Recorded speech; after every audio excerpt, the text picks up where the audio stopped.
Right, over the ditch. It's back for another week, and great to be catching up again with young Luke Whittaker back in the Tiaco Tangerine. Hello, my friend. Hello, Paul. How are you? I'm very well, mate. We've got to make one thing. He's gone MIA. I don't know exactly what I've done to him, but it was Cambray's birthday yesterday, and there's some chance I may have forgot his birthday. So I'm not sure if that's it, but hopefully this will make it up for him a wee bit. But it was his birthday. I was thinking you're nearly going into the same colour as the auditorium there at Karaka. But anyway, I'm sure he's a day over 21, but big happy birthday to young Cameron. I did ask if he'd come on. He's a bit busy. He's got a few things going on, I believe, at the minute, Lukey. Yeah, that's right. I wonder how his hamstring's going too, Paul. That was a calf. It was the old man. Calf. It was the old man's disease he had. Yeah, so I did see a light little jog the other day back on his Strava account. So we'll just leave him up. Actually, we might even put him here, and we'll put him here in the middle. We'll make it all about Cam. He likes it that way, so we'll put him there, and he can go up, mate. Huge week of racing right across the board. There was quite a few races, just breathtaking at the minute, isn't it? Especially racing in New Zealand, but even here in Australia.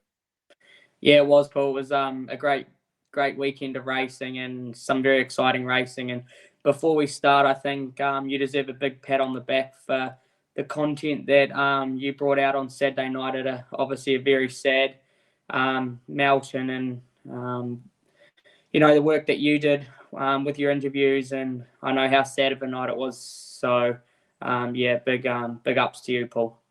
Thank you, mate. That wasn't planned. I really appreciate that. I'm fortunate enough to have a platform, I think, that reaches a lot of people. And yeah, I must say, I went there. I wasn't sure what I was going to do. I had a few things that I wasn't going to do. I know that for a fact. But yeah, I think it came out well, and I appreciate both your kind words, but also we had a lot of people reaching out to me and saying thank you as well, because they couldn't be there. So that's just try to bring this industry and highlight what this industry is all about, mate. So I do appreciate that. And I can't do it without my sponsors, including NZB. And we gave Cam a bit of a hard time there before, but the weanling sales, I think, will be finalised later this week. So I'll probably have Cam on next week's show to go through those. But June 26th, 26th of June, Thursday, 26th of June is a weanlings. Are you going to be a bid spotter? Yeah, I don't know. I have to flick my message, actually. I enjoyed doing it down here at the sales. So yeah, I'd like to do it again. So I might have to give him a message and see if I'm needed up in Auckland. Well, he'll be watching this because his photo's in the middle, so he'll ring you. Don't you worry about that. I hope so. Big thank you also to all my sponsors, Brecken Farms. We'll get onto those guys in a minute. Also Woodlands, the team at Harasta Trotters. Now I do have a little one I've got to get out there. Where did I put it? I put it here somewhere, and now I've moved it. But if you have a Yabby Dam Farms, a wide ET, there it is there. Eligible horse, the 2-year-old Trotters Classic, 75,000 final for the 2-year-old trotting colts and 2-year-old trotting fillies. Payments are due 16th of May. So what's that, about a week's time? They're due just over a week's time. So make sure you, if you have got one, pay up for it, especially the Kiwis, because if you sell it to Australia, it's another added thing. That's the richest single-sex trotting series in Australia, equal, I should say, with the Nutrien Race Series as well. So for single-sex trotters. So if you've got a horse in New Zealand that you bred to any of the Harasta Trotters last year, get in touch with the team at harastatrotters.com.au or Yabby Dam Farms and go from there. If you go to the website, the HRNZ website, the banner's up there as well. So make sure you click on that and you'll be able to see it there as well. Lukey, huge weekend of racing. I think you said there before about what they did in Melbourne. I know New Zealand done some more stuff around Greg. There is actually a memorial service for Greg, and it will be live streamed. Jess has put that out a couple of times next Monday. So it's coming Monday the 12th. I believe it's about 12 o'clock. I should have checked that. But yeah, I think it was 12 o'clock. Yeah, so that's 2 o'clock New Zealand time. So, so be aware of that. There'll be plenty of socials coming out. I would imagine the main place to go to would be Harness Racing Victoria's website. Go to the trots.com.au would be the best place to go to keep up to date with that. But people will be able to see that. They're encouraging people to go, but also to be able to watch live streaming. So that's one for the New Zealanders, and plenty of scenes with the colours being worn. It was an amazing night of racing at Auckland. I said to you before, I want to do something a little bit differently. We're going to start off with the Brecken Farms. Of course, great supporters, Campbell's comments as well. Red and Woodlands. How good am I going? Both of them with this little horse. And I better give a big shout out to Stacey White and David, but mainly Stace, but for the job that they've done with the win of Bet and Win. It was one. I'll get your thoughts on it. I've got the race. I'll put the race up in a sec. But your thoughts, initially leading into the race, Lukey, and where he might have been able to sit, sort of sit. Yeah, obviously with his good stand-start manners, Paul, and the way Mighty Logan gets off the tape, I thought he'd either be trail or 3 fence. And, once Mighty Logan sort of found the front and, he got that gun run, obviously in the trail early and then 3 fence once Graham Dwyer's horse took over. We know how good a trotter he is, and the superb job to actually get him ready first up 3,200 metres after missing that race last week. It's massive ups to David and Stacey for the job to have him spot on. And in the big races, Bob, he's someone you want on. He's a very, very clinical driver, and they obviously had a bit of luck at the 600 metre mark when a couple of them run off the fence, but it's a very good win. We'll touch on that in a second.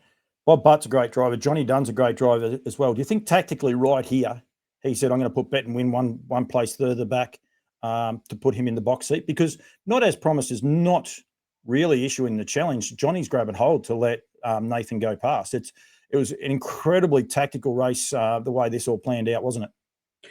Yeah, it was. The only thing that I thought was that obviously Nathan's horse was pulling pretty hard, and I think Johnny didn't want to work too hard, considering it was 3,200 metre race, and if he probably didn't hand up, they probably would have gone to war. So that's probably the only thing. Obviously, Johnny's taken the sit, knowing that Nathan's going to keep rolling along, which he did, and then down at the 600 metre mark when the leader was stopping, he obviously took the inside runs, and but just before the 600 metre mark, Mighty Logan actually put in a couple of rough ones and actually galloped for 3 or 4 strides. Well, I was actually going to say, so Muscle Mountain, Ben Hope's done the right thing, I reckon, here. He's got around to the death, nice and soft. And this is one of those almost racing gods couple of moments I want to showcase with you, Lukey, like, and how things actually can change. Bet and Win's 3 back the fence. And as you said, right about here, I think it is, bang, yeah. Mighty Logan's actually galloping. Now, you're on the favourite, you're 3 back the fence. The horse behind the leader is galloping in front of you. Johnny doesn't want to go to the inside straight away, because he wants to stay in the race if he can get him back trotting. So in normal circumstances, Bet and Win's out the back. And I'm not being disrespectful, but that's generally what happens with racing, isn't it? Yeah, that's correct. And then he comes back trotting almost straight away, Mighty Logan. I just wonder if there might have been something else going on there with him. Muscle Mountain, no, Ben Hope, he's in the box seat. And now, all of a sudden, there's a 3, he's getting pushed 3 wide, as Not As Promised. Now, I've seen him do this a few times. He did it at Cambridge the first couple of times as well. He just moves up the track. It's not Nathan wasn't aware of what's going on. I think it's trying to hold him in his gait. Like, he gets a little bit rocky, the leader, and just trying to hold him in his gait. And he's just, because he is pacing bred. So he's just moved up the track. So then all of a sudden then, things are working a little bit better for Bob. He's all of a sudden back behind the leader. He's got probably his 2 main dangers in front of him. Must say a huge run by Queen Alida as well here, and you can see her just getting off there. But then, so you think, there's nothing else can really happen in this race. And then all of a sudden, poor old Ben Hope again, he's 3 deep because, I'll go a little bit further, Johnny's ran off the track, Mighty Logan, and you suspect, that little gallop down the back where there's something going on with him as well. Have you ever seen a race where it's just opened up for one horse in the space of 700 metres like this? No, not really at all. Considering the horse 4 fence, it looked like he was never going to get a run at him, and he's only got beat in a nostril, and he's actually ended up taking the passing lane. Yep.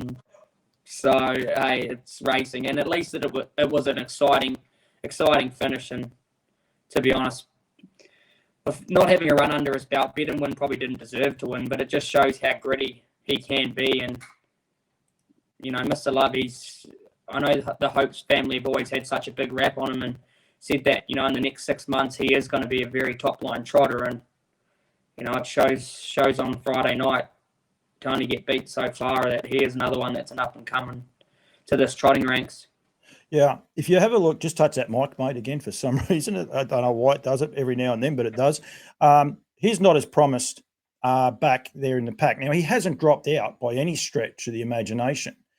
But in theory, both Mighty Logan and these other two horses should all be actually only vying for that inside lane, just where you could probably go back a touch, and they'll all be starting to get there. You got to feel for Muscle Mountain and especially Queen Elida on her last start, because they've come wide, being pushed wider and wider. And you watch the way that Queen Elida finds a line here in a sec. She probably should have gone out. That's her last race start, I believe. She should have gone out a winner of the Rowe Cup. Like, it was just an unbelievable race. Take nothing away, as you said, from Bet and Win, Mr. Love. But you've got to feel for those other two horses out a bit wider, because it just didn't work out for them at all, did it? No, it didn't. And obviously sometimes in racing that happens. And it's obviously, it can happen a lot in Aussie. You see sometimes when the leader's stopping, they try and get out of the way. And I know here it's probably different. They sort of, if they're stopping, they sort of just come back. But, at least it gives everyone a chance when the horse that's parked ends up 3 wide. They're still having a chance. The trailer gets a chance. So they're all getting their shot at winning. So, hey, it doesn't look good, but at the same time, you're in a Group 1 race and everyone's had their chance to win.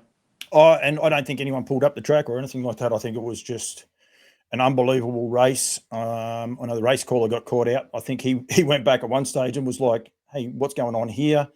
Then went back through the field again, and Aaron White, of course, and it changed again. And you can't.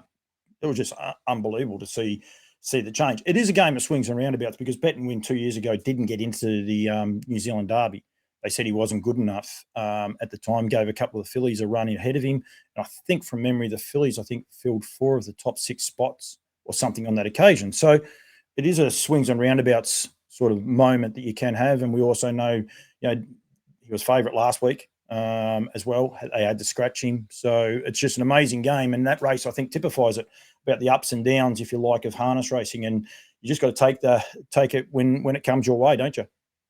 Yeah, you do. That's for sure. And it was great to see, David and Stacey win such a great race. And obviously after being so close with Greg and Jess, I know how much it would have meant to them. And the emotions after the race was, pretty sad to see too. Oh, yeah, definitely. They're great friends, have been for a long time. And, it was very, very sad as well to see. I did want to showcase one other thing, Lukey, and I've just about got it ready to go. Great to see the next day my friends at Brecon Farms, as I said, supporters and sponsors, but we've got to promote this sport in a different way and in a different light. And it's just great to see, them out padding fear factor because of she was the sire of the dam, of Bet and Win. So I reckon just something really novel, and I think people need to probably look at these left of field things. Not sure about Ken's legs being on screen. Karen's are fine, but Ken's could probably be covered up, that's for sure. Yeah, it's pretty cool to see. I know how much Ken and Karen love all their horses, and to see a photo like that the next day is pretty cool. Yep, absolutely. Queen Elida, she's a superstar. I did look it up. I think it's $1.3 million she's retired with. Just amazing. And she's going to go to the breeding barn now. I'm not exactly sure where she'll end up. But yeah, she's going to be huge going to the breeding bunch, of course, being by Love You, but also Queen Kenny. So, there's going to be a lot of intrigue in a couple of years. I'm sure the guys at NZB are already working behind the scenes to make sure they can sell a couple of her first files. Yeah, that's right, Paul. And, Tony and Cheryl own her, and very good people themselves. And, she's done a wonderful job to go over there and do the job she has against, the best trotters in Australasia at times. And, yeah, her record speaks for itself, the job she's done. So I know she'll go back to Tony and Cheryl's and, she'll enjoy some grass before being put in foal. Yep. Unbelievable run the connections there are having. Go back now. We'll go back to the Brecon Farms. Young Guns, the Cardigan Bay.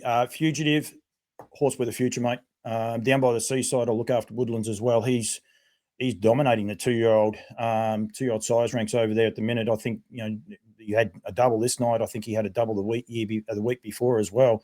Absolutely dominating the 2-year-old ranks. And this horse is a real horse with a real future, fugitive. As Mark Hughes would say, made of the right gravy. Yeah, for sure. And obviously didn't get it his own way this week with having to sit out and do all the work in the chair. And, they've gone 155 mile rate. And for him to sit parked and, have a dip for the lead early and still kick on strong, it's big effort. And I thought the second horse, he was super. He was probably very unlucky not to win. And, if he gets out a lot earlier, it's hard to say, but he probably goes close to beating him. So I would imagine Steve Telfer probably needs just a little bit of counselling, like to work out how far a short half head is. Because unfortunately, he had one of those nights the overnight, a couple in Addington, a couple at Auckland. His team's going terrific. Unfortunately, just not putting the nose across the line first. But again, the racing gods, that's how it works sometimes, isn't it? Yeah, for sure. And he'd been going really good All-American player. And like we said, he was just unlucky on the fence and sort of only got out round the bend. And, he's a horse, in those next few big 2-year-old races towards the end of the season, he's going to be very competitive. Yep, he will indeed. The What the Hill, Northern Trotting Oaks, taken out by a daughter of What the Hill in Frazzled. Great thrill through Riley Harrison. I know a person, I'm sure you know her a lot better than me, mate, but massive thrill. Great for connections to put her on and entrust her to go up north and drive her and get the chockies. Yeah, it is. When you're young and you're trying to make it into the sport and you get on some nice horses to, get the job done, it makes it a lot easier to go out, each and every week. And, the horse had been flying and was super the week before and obviously got a gun run in the 1-1. And once she pulled out and let it down, it was game over. Just went so quick, didn't she? Like, it just unbelievable. I think not very often Blair Orange gets caught out, but I think Blair was just caught out by the sheer speed of this filly and just explodes and puts a race beyond doubt, in that 200 metres around the bend. Yeah, that was for sure. And be exciting race this week. Again, up in Auckland, and see if she can come out and go back to back. Yep, we'll touch on those very, very quickly. The Duns had a night out, mate. 4 winners, I think, at Auckland. It was a great night for them. Yeah, they did. They've got some lovely horses, and on those big nights, you want to be competitive. And obviously, winning 4 races, it's a big effort. So, it's great to see. And the next 2-year-old, it had been unlucky, and its run was super on Friday. Yep, I've got it up here. This is Cool and Confused, of course. That's it, just on the back of, I've got Ripple, getting to the outside in the Dun, second set of Dun colours, I think they are, or the Westfield, that's right. This horse, of course, owned by Nigel Armstrong, done a great job. Didn't it just find the line, this filly? Just knew where the line was and just wanted to get there first. Yeah, for sure. It was super last week, like I said. Was very unlucky and obviously ended up a little bit further back and then hit the 800. Johnny just went bang to Zach and put him out 3 wide. And once he sort of got off, he said in the pre-race interview, Zach got me last week, so I thought I'd get him back this week. It's already happened. Hang on a sec. I'll just go back a touch further. They're both here. You can see them both back here on the fence. And just the way he said it, you just think, yeah, bang. He just shoved him straight off then. I don't know whether Zach sort of expected it, but I reckon Johnny might have had it pre-planned a little way out than what he was going to do. And he was able to just get himself in the right position. I don't think it was all over once he got him out there. I think Zach tried pushing him back, but Johnny won out on this occasion. Yeah, it's for sure. And that's competitive racing. And a big ups to, Nigel and Brenda. Nigel does so much for the industry. So for him to win such a big race and get these syndicates together, I know how much he would have enjoyed the night. And to get a winner like this and a horse that looks like she's going to get better and better, obviously still a little bit green, it's great for Nigel. Like I said, he does so much for the industry and just a great person and someone that deserves all the success with, the horses and the syndicates he puts together. Yep, absolutely. I don't know exactly, I'll get it once it comes off the screen here, but I was listening to Greg O'Connor. One of the worst things we have over here is Sky Active. It's so good. You get 3-minute lead in, and I reckon we get 2 minutes lead out. But once races start running a little bit late, they unfortunately cut us off, and they cut us off just as Brittany started to interview Nigel at one stage. It wasn't straight after the race either. I think it was a little bit later on. But I was listening to Greg O'Connor at the time. So you got the Westview Racing number 26 syndicate, Fitzgerald Family Syndicate, the Witches of Westview number 2 syndicate, and the Unhinged Racing Syndicate. I forget how many people. I did hear the number of how many people are involved in all of these horses, but 4 separate syndicates with this horse. So, I mean, they're not going to get rich off the prize money, but they're having a hell of a fun ride, aren't they? Yeah, they will. And, Nigel's been massive with trying to get those syndicates together and making it, cost effective and making everyone have a lot of fun along the way. And, they've had a lot of nice horses and horses that have won races, but I know this would be very exciting to have a 2-year-old that's just keeps getting better and better every week. And, I think Nigel will be pretty happy about having this one in his team. Absolutely. And if you don't follow Nigel, if you're watching this, especially if you're an Aussie, go to Harness Racing Unhinged and click follow, and you'll get plenty of beach action, plenty of random stories. You'll get to meet is it a geese or a duck? I can't remember which one. It's I think his name's Toby. Is that right? Yeah, I don't know what his name is, but it's always on there. It is always on there. I'm sure it's Toby, which is what it's about. I mean, yeah, if you enjoy harness racing and get your content, you might not like everything he puts up. It's probably no different to me. But just, give it a follow. If nothing else, gives him some great support. So there's plenty of channels out there. There was a recent survey done by just the other day, but there was a lot of platforms that weren't included, if you like, and that was definitely one of them. Harness Racing Unhinged. I know a lot of people go there just to get their harness racing fix, I suppose.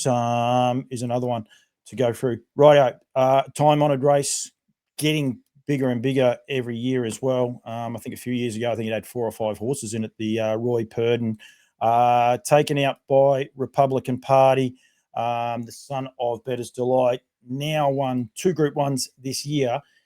You could argue that he's won 3 Group 1s this year because he won Group 1 on New Year's Eve as well. He's taken it to a whole nother level, this horse, isn't he, Lukey? He has, that's for sure, Paul. And his manners are just impeccable, even off the 10 metres. And for Carter to get him in the spot early and then obviously find the front, we know how good of a stayer he is. And once he finds the front, he just loves his job. And obviously the horse in 30s, he was very stiff again. And yeah, he's one that's going to win one of these races very soon. We walk by faith. So, but like you said, Republican Party, what a horse he's been. Like, to run second in the Hunter Cup, to leap to fame. And, as Brittany alluded to, will they go to Queensland for the big carnival to take on Lowry again? But he's flying that horse. Hope they do. He is in the noms. There's only 3 paces while we're on the Indominion. There's only 3 paces from New Zealand nominated. Himself, Pin Seeker. Whether I think they thought they'd have a look at it anyway. I know that preliminarily they're looking at it. They potentially will go across, and he was terrific in the Betcher. And then Beach Ball as well. Whether it's just $150 entry, I don't know, but it's great that they have. It's interesting that there's no other New Zealand fast class paces nominated. I know Chase a Dream is actually going to go to the Rising Sun and hopefully get through that way. He's accepted his invitation. But that's about it in the pacing ranks, which is a little bit of a head-scratcher, Lukey. That's probably the worst part about great stake money. We might not get as many Trans-Tasman clashes. Yeah, for sure. And I suppose it's hard when you've got to go over and take on the horses like Swayze and leap to fame. So, when you're running against 2 superstars like that, you're sort of looking at, running third, fourth, fifth, down the line. But yeah, it's a bit different, obviously, when it's in New Zealand. But yeah, I suppose when you're taking on superstars like that, it makes it very difficult. Yeah, it's an interesting one because Swayze's actually not nominated for the Inter-Dominion at this stage. So Jason's nominated, I think, 4 horses over there for that, but Swayze's not one of those. So as I said, the swings and roundabouts of the game, no one really knows what's going on there, if he's okay or not. They can pay a late entry fee. There is the opportunity to pay a late entry fee. So maybe they're just sitting back waiting. But for $150, I think to nominate the first time, it seems a strange one. So hopefully everything's okay with him. But all of a sudden, if you've got a first class pacer and you haven't thought about going across, you might be kicking yourself. Yeah, that's right. Obviously, you just put up that nomination, and then, as you said, $150. It's not that much money, and then you can obviously decide from there. But yeah, obviously with such great racing here and a lot of racing, I suppose some people want to give them a little bit of time off over the winter to come back for those carnivals, and that's probably the other thing. Yeah, and that's what I'm saying with the prize money that is on offer. It can make it a little bit tricky, and that might be why Pinseeker says they'll go across there, because they might want another year before they're ready for the New Zealand Trotting Cup going forward as well. So flip side of it is, as you know, Queensland in the middle of winter is a very nice place to be.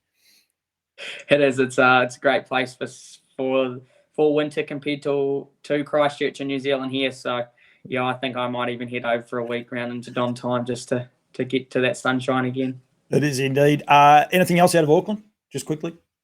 Probably the IRT Young Guns 2-year-old trot, won by Red Park Warrior.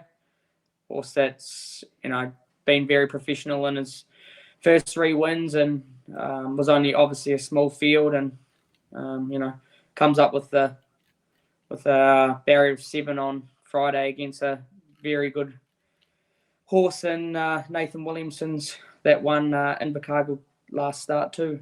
Yep, for the prices, they're having a huge run. The prices. I actually might get Katrina and that on when things do quiet down. We might stay. We'll stay actually with the Auckland meeting. We'll touch on the others in a minute. We'll start, if you like, with that race there. The horse is Duchess Mariah. Is that horse by? She by Muscle Hill or out of a Muscle Hill mare? Hang on, I'll do it the fair way. I'll make. Oh, that's the wrong button. Didn't mean that button. Timmy White. Sorry about that, mate. It's one of Timmy White's great photos, that's for sure. I'll click on this one. She was terrific, this filly, on debut. She's got a lot to learn. Father Patrick, out of Maria Scenario, I'll go with, but a Muscle Hill mare. I know they tried to sell this horse a couple of years ago. She didn't sell, but she was very, very impressive. You've got Red Park Warrior, Mark Jones having a great run at the minute with his team. And it's an interesting little field, Lukey. It is for sure, and obviously with these 2-year-olds, they've got to have very good manners. So obviously Red Park Warrior's been very professional, like I said, for its first three runs, and Duchess Maria was very professional on debut as well. So it's going to be an interesting race anyway. No, it is indeed. The 3-year-old trotters, they go around. You alluded there before about Frazzle. Tricky draw for Riley. Got the horse underneath her. Good field though. And got a little bit of interest, or a lot of interest, I suppose, with the Brecon Farms meant to be drawing terrible, but he has drawn there before, and if he actually follows through his stablemate, which can be a good thing. But I will throw back, Lukey, I do remember when these 2 horses started their career, and someone will correct me if I'm wrong, but I believe it was the same order. I think Higher Power was on the unruly at the top and meant to be, was following him, and they both galloped. I'm sure both Barry and Scott Phelan, plus the team at Brecon Farms, won't be hoping that history repeats itself. No, that's for sure. And yeah, like you said, as 2-year-olds, they did a few things wrong, and they've obviously come back stronger and better for their 3-year-old career. And, they've been super, and, they sort of look the 2 to beat again this week. Habibti had Pat's drawn 6 and Frazzle drawn 7, drawn a bit wider, and obviously, you're right. Dale's been going really good too. So, I think Barry still will be very hard to beat again. What was your thoughts on Habibti Pat? She looked just a little bit sort of one-paced, if you like, especially when the speed really came on. Yeah, I wasn't disappointed in the run. They went hard early. They did. They went very hard early, and then I think the next quarter was 30.7. So she never really had a breather. And then, like you said, Frazzle just sat 1-1 and just had the cold shot at them and sprinted hard. I still thought she was very good after the work she did early and the time that they run as well. Looks like Johnny Dunn's not going to be there driving either by the looks of those. And then we also have, and it's the start of the Sire Stakes as well, but the Mangus Benroe Sire Stakes final for the 3-year-old fillies. Beside me is back drawn 3. General Jen's got the great draw there in 2 for Hayden and Amanda. Winelight, Arafura. This is a great little field, this, isn't it? Captain's Mistress, for Nathan Williamson as well. Another high-class horse that's going to get a nice run, if you like. Great to see Darren Keast with a runner up there as well. So really intriguing field. And again, Riley Harrison in a Group 1 race for the Duns there with Alettes. So, yeah, interesting race. You'd imagine Beside Me finds the top eventually, just a matter of how much work it does early. Yeah, very good field, isn't it, Paul? And, yeah, it's going to be a hell of a race anyway. I don't think it's going to be a walk and a sprint home, that's for sure, with Arafura drawing the second row. General Gen was super last start, and, Beside Me was super as well. So I think, obviously Beside Me will probably find the front again and will be very hard to beat. But like I said, General Gen was super last week. And if there's any sort of speed during the middle stages of that run, and we know how quick General Gen is. So, yeah, it's going to be a very good race, that's for sure. Yeah, we haven't even mentioned Without You as well. There, like for the Purdons, Andre Partama gets a drive this week. Just out of curiosity, Luke, do you know why Mark's not driving at the minute?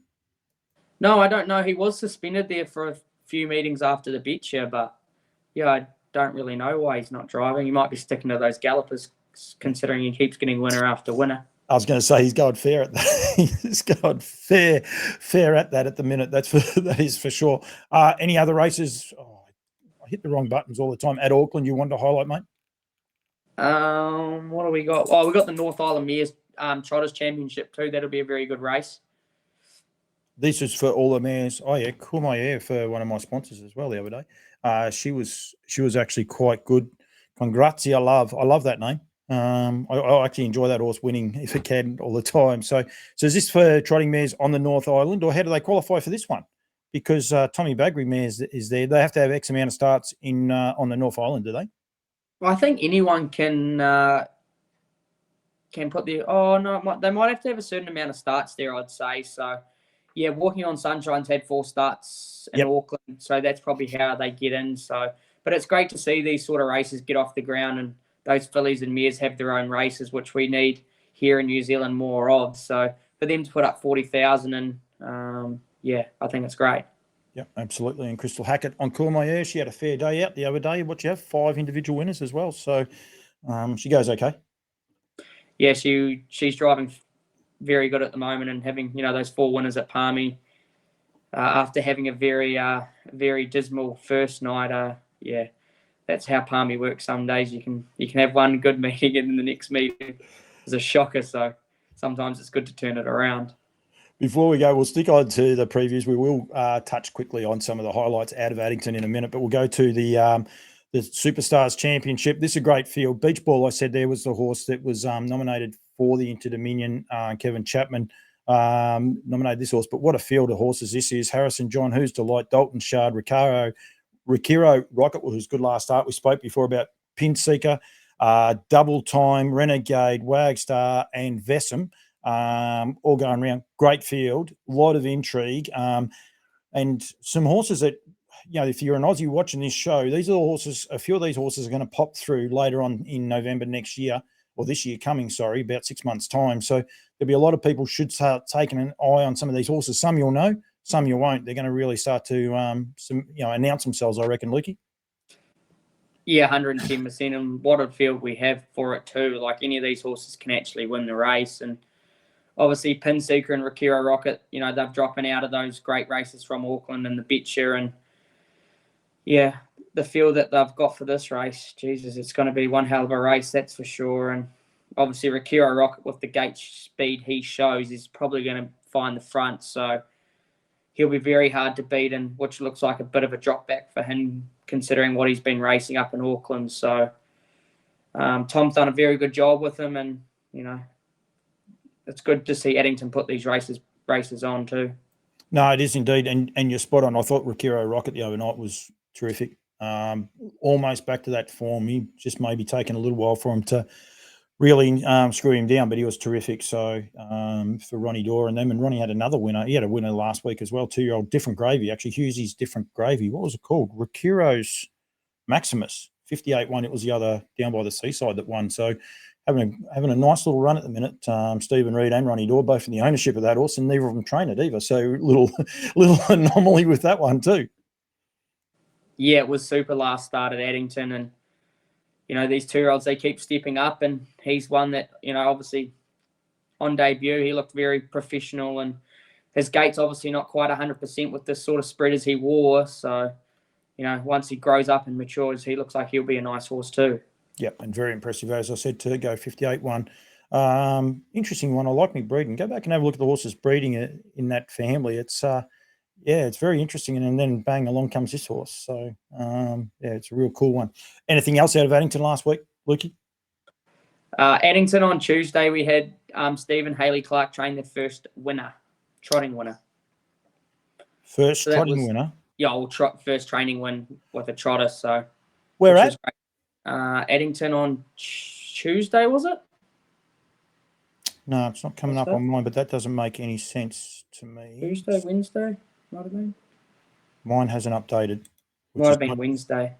Which is not unusual for this. So that was last night?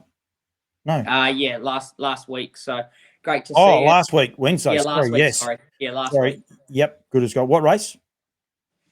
2. Race 2. Yep. Good man. Big L. So that one there. Right. We're working well together, Lukey. We got this sorted out now. So that's their first official winner ever. Yep, that's very good. So that's how much that's would mean to them, especially Haley. She does a lot for harness race in New Zealand. So they only train a couple of horses. So for them to get their first training win is great. And Steve's only had 8 winning drives as well. So well done to Steve as well. So obviously enjoys the game. He's been in it for a long time. You can see there, but good on them for getting their first winner. I think that's well picked up. Anything else for the week? Mickey House, he trained his 900th winner at Palmerston North last Thursday. He had 8 or 9 winners for the 2 days. So, he's sits 28 wins ahead in the Trainers Premiership in New Zealand too. 28 ahead? Yeah. Wow. That's awesome. I didn't know that. So you're full of good ones today. I like that. I knew he trained his 900th. Didn't know about that. I should get him on, but I need to clear a day, not an hour. So when I get him on, and I have actually done one interview with him, but he made me not publish it. Not that he said anything wrong or untoward. He just wasn't happy with a few of the things he couldn't remember, so I had to pull it down. So hopefully one day I get to catch up with him. I think the other great thing he does is support so many juniors, Lukey. Obviously Wilson, his son, but Harrison Orange. But then he'll also put Sam Thornley, Crystal Hackett. He puts a lot of the juniors on as well. Younger, shouldn't say juniors because that's not nice to both Wilson, Crystal, and those guys. But he'll put people on that probably aren't the big names, if you like, and supports them. Yeah, he does, and obviously those meetings at Manawatu, they wouldn't get off the ground if he didn't have a lot of horses up there. So, for him to sit 28 ahead in the Trainers Premiership's a very good effort. And Wilson, he had 4 winners on the first night and was his 21st birthday too, and he took his tally to 52 for the season too. So they're having a very good run at the moment. No, very good. All right, I will let you go. Anything else? All good, my end. Thank you. Nothing else to report there? No. Okay. You got a runner this weekend? No runner this week, but we have 2 at the trials next Thursday. All right. Okay. Very, very good. Lukey, thank you. Always enjoy talking New Zealand harness racing. We're going to continue to do it going forward. Today's a Wednesday. We've done it, but we'll try and get it out on a Tuesday. We might even do a live show a couple of times, Lukey, and have a little bit of a fun if you're up for it. So I think we've worked out most of the glitches. We know where we're going, so we might even do a live show on a Tuesday or a Wednesday night going forward. So, but thank you very much for joining me, mate. And I look forward to catching you maybe next week. I might actually get Cam Bray on next week. We'll see with the weanling sales being finalised, so we'll probably get onto that as well. But mate, thank you. Really appreciate you giving me the time. Thanks, Paul.